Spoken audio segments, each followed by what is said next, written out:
What can you do to reduce your stress when you're purchasing a home? Today we're going to talk about that. As a real estate agent, I've helped many people over the years buy and sell homes. Not only do I need to know how to help people with repairs and inspections and the legalities and negotiations of real estate, but also just understanding the human element and that there's a lot of stress involved. And so I really need to be almost a therapist or a counselor during the process. So I'm going to give you some tips today if you're looking to purchase a home so that you can lower your stress during the process. Make sure to like, subscribe, leave a comment. Appreciate your feedback. Let's go ahead and get started.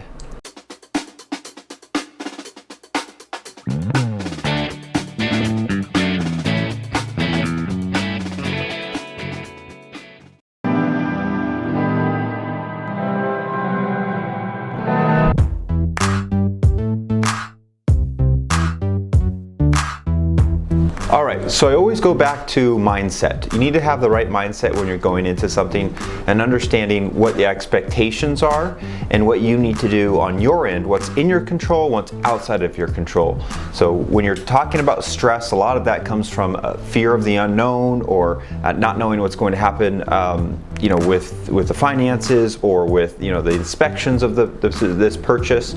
But just generally in life, stress comes from the fear of the unknown, right? So if you're getting up there and you're performing a speech, you're stressed out, you're feeling nervous, it's because you don't know what's going to happen. Maybe you're going to lose your train of thought, you're going to forget some words. That's what's going to create stress, right? Stress also occurs when you're just put through so much, right? When there's just when you've got so much work piled up that you possibly can't handle it and you're feeling overwhelmed, okay?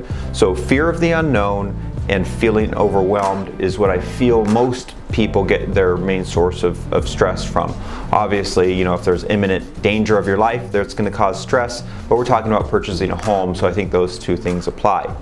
So getting your mindset right, okay, what do I mean by that? Having clear expectations of what you are looking to do, okay? So it can be really stressful when you're looking to purchase a house but you're not sure what it is that you're actually looking for. Are you looking for a condo and you don't want that much yard space? Are you looking for a property that has an acre to it and you can build your homestead? Are you looking for a duplex that you can rent out the other side of the house on? You need to understand what your goals, what your expectations are. As a real estate agent, I can't read your mind. So you need to know what you want. So you're not wasting your time going and looking at too many properties and feeling discouraged because you don't know what it is that you want. And of course, I recommend going and looking at these different types of properties. Look at condos, look at single family homes, look at more rural homes. But after a while, you really should get an expectation of what it is that you're looking for, because otherwise that's going to cause a lot of stress and prevent you from even getting to that first step of writing an offer. Okay, another thing that you really need to understand, and I stress this so much with people, is the finances really can cause a lot of stress for people. I think it's the biggest. When it comes to financing, you need to work with a good lender who can clearly explain what the loan's going to look like to you. I would not recommend working with like a Quicken Loans. Work with somebody that you can talk to, get on the phone with them, and that they're responsive to you. Secondly, make sure that you get all of your loan documentation figured out, or as much as you can, before even making an offer. You don't want to be dealing with inspections, with escrow documents, with timelines of paperwork, that are loan contingencies coming due. You want to be as well taken care of in the financing area with your loan as you possibly can. So I really recommend, before you even submit an offer or start necessarily looking for a home, get all of your financing in place. Make sure you're communicating if you have any child support, if you have any wages that might not be on your W-2, all those things that you just need to be very straightforward and clear with your lender. That's going to help you a lot.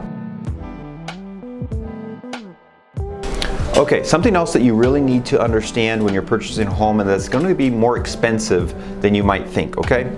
You've got inspections, you've got appraisals, you've got loan fees, you've got loan origination fees, you've got title documents, escrow costs. There's going to be extra costs that are going to be incurred by you as a buyer besides just your down payment. Save up more than you think you might need. If you're just really right on the edge of having enough money for a down payment and you're gonna have to scrape together to pay for these inspections, you're gonna be stressed out. I'm just telling you. So have a buffer of extra cash so you're not worried about bringing up the cash to the table. And that can be different for anybody. You know, some people it needs to be $5,000, some people it needs to be $50,000. Just understand, you know, where you are at with your financial liquidity and make sure that you're not wearing yourself thin and you're getting dry as far as the cash is concerned, and you can pay for just everyday common things. Even though this seems very straightforward, I've had people unable to purchase or make the payment on the inspection because they were so slim on their cash.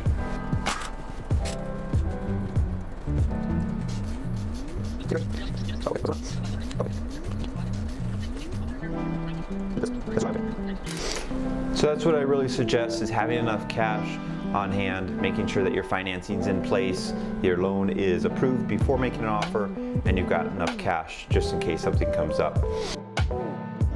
Okay, so this is especially important if you're married, you have a spouse, and you have children. I've worked with a lot of people who are married and have children, and you know, having a family, having a job, and dealing with other things, you know, that can cause enough stress. Add on top of the purchase of a sale of a home, and if you're working at 90%, this is going to push you over that 110%, let's say. So make sure that you're talking to your spouse, you're talking to your children, and that you're really communicating, because I can tell you this: you don't want to cause internal strife within your family, so that you're stressed at work, you're stressed when you get home, you're stressed when you have you know, family things that come up. So really focus on making sure that communication's clear within the family. Also would recommend being able to go out and have a space just to collect your thoughts and just be away from any kind of stress. You know, you can leave your phone for a little while and go to a park and walk around. You can go for a bike ride. Anything that gets you outside to let your mind recover, because you're going to be thinking about this in your subconscious mind, you know, 24/7. So just give yourself a little bit of a break and set aside those times, because you might be dealing with work, dealing with kids, dealing with the spouse, dealing with a family member that might have sickness, who knows. Just get away, really take time to replenish yourself, and if that means, you know, going to a massage, doing a spa, anything, just do something to recharge yourself so that you're not wearing thin on all sides. You have a chance to take care of yourself. You're gonna find that it's gonna move a lot easier. Okay, so my bonus for this video, as far as dealing with stress, is to make sure that you understand your timelines, okay? So going back to the first of the video, I was talking about what causes stress. Well, it's the fear of the unknown, or if it's just too much on your plate that you can't handle, right? So you need to break apart in bite-sized chunks so that you can digest the stress or the process, right? Typically, an escrow is 30 days. The items that you need to be, the dates that you need to be aware of would be putting your initial deposit down within 3 days. So that might be 1%, 2%, 3% of the purchase price. Make sure that you have that liquid, that you can put that down, and you can get that over to escrow. Then it just comes down to all of your inspections during the 17 days, various escrow forms, disclosures, you know, things like that. But the main focus in the first 17 days is just getting the inspections done, gathering your information, and then going from there. So there's really no point to be too stressed out in this, you know, initial 17 days if you just focus on those bite-sized, day-by-day items. So get that timeline, print it up. I always send a timeline to my clients. They can print it if they'd like. They can put it on their fridge so they know, okay, this is day 3, this is what I am expected to do. Here's day 17, here's what I'm expected to do. Here's day 5, here's day 10, here's day 21, the loan contingency. You know, need to make sure that I'm talking to my lender on that, and check off the boxes. You know, as you move down that, as you have, you know, you follow through with your lender's requests, you know, give yourself a check and, you know, go down that list, because that's really what I'd like to stress, is that it can be a stressful process, but if you focus on, you know, bite-sized chunks, and you really understand that you need to have, you know, clear bite-sized pieces that you can get across, and make sure that you get those dates in line, you're going to have a much easier process. And these are things that actually work. Do them if you're purchasing a home. If you're working with me as a real estate agent, I'm going to reiterate these things. If you're working with somebody else, rewatch this video and make sure that you follow the tips, because it can really cut down a lot of stress for you. So happy house hunting. Good luck to you. And if you have any questions, reach out to me. See you later. Have a great week.